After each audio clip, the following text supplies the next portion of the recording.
सबसे ऊंचा वृक्ष उत्तरी अमेरिका में रेडवुड है, जो करीब 115.92 मीटर लंबा है। एक घर की औसत ऊंचाई लगभग 2.1 मीटर होती है। हम कुएं से जल को घर की छत पर मौजूद टंकी तक ले जाने के लिए शक्तिशाली पंपों का इस्तेमाल करते हैं। तो फिर जड़ द्वारा लिया गया जल कैसे 115.92 मीटर वृक्ष के शीर्ष पर पहुंचता है? कोई अंदाजा है?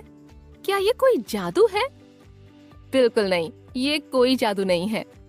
जल और खनिजों का संवहन जाइलम और फ्लोएम नामक ऊतक की सहायता से होता है। इस टॉपिक में हम निम्न के बारे में सीखेंगे: जाइलम और फ्लोएम।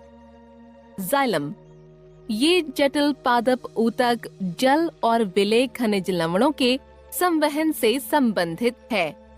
इस ऊतक की अधिकांश संघटक इकाइयों या कोशिकाओं की भित्तियां लिग्नीकृत होती हैं और इसलिए ये यांत्रिक सहारा भी प्रदान करती हैं। जाइलम 4 प्रकार की कोशिकाओं से मिलकर बना होता है। वाहिनिकाएं जाइलम की मूलभूत संघटक हैं। ये एकल कोशिकाओं से मिलकर बनी होती हैं और जीव द्रव्य रहित होती हैं। वाहिनिका पतले सिरों के साथ एक लंबी कोशिका होती है। इनकी भित्तियां कठोर, मोटी और अत्यधिक लिग्नीकृत होती हैं। लिग्निन की मोटाई कोशिका भित्ति के भीतरी पृष्ठ पर संचित हो जाती है और द्वितीयक कोशिका भित्ति बनाती है। भित्ति में मोटाई अलग अलग प्रकार की होती है: वलयाकार, सर्पिल, जालिका रूपी, सीढ़ीनुमा, गर्त या परिवेशित गर्त। वाहिनिका या जाइलम वाहिकाएं ये एक दूसरे के ऊपर एक रैखिक क्रम में व्यवस्थित कोशिकाओं से बनी होती हैं और इनकी विभाजन भित्तियां विघटन के कारण अनुपस्थित होती हैं। ये इस प्रकार संवहन के लिए एक सतत नलिकाकार मार्ग बनाती हैं। परिपक्वता पर वाहिकाएं अपना जीव द्रव्य त्याग देती हैं और इसलिए इन्हें मृत कोशिका माना जाता है। वाहिनिकाओं की तरह इन वाहिकाओं की भित्तियां भी भिन्न भिन्न मोटाई की होती हैं। इन वाहिकाओं में एक बड़ी अवकाशिका देखी जाती है।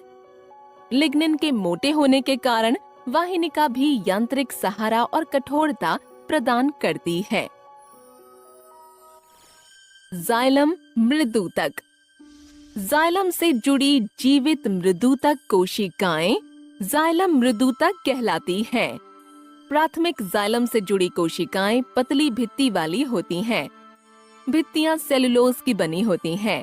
ये खाद्य भंडारण का कार्य करती हैं। जाइलम तंतु। ये जाइलम से जुड़ी स्क्लेरेनकाइमा कोशिकाएं होती हैं।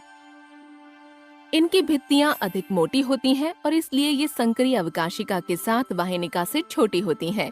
ये पादप को यांत्रिक सहारा और कठोरता प्रदान करती हैं। और अंतिम है फ्लोएम।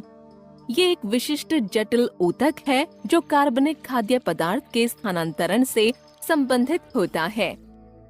फ्लोएम में चालनी नलिकाएं, सहचर कोशिकाएं, फ्लोएम मृदूतक और फ्लोएम तंतु शामिल होते हैं।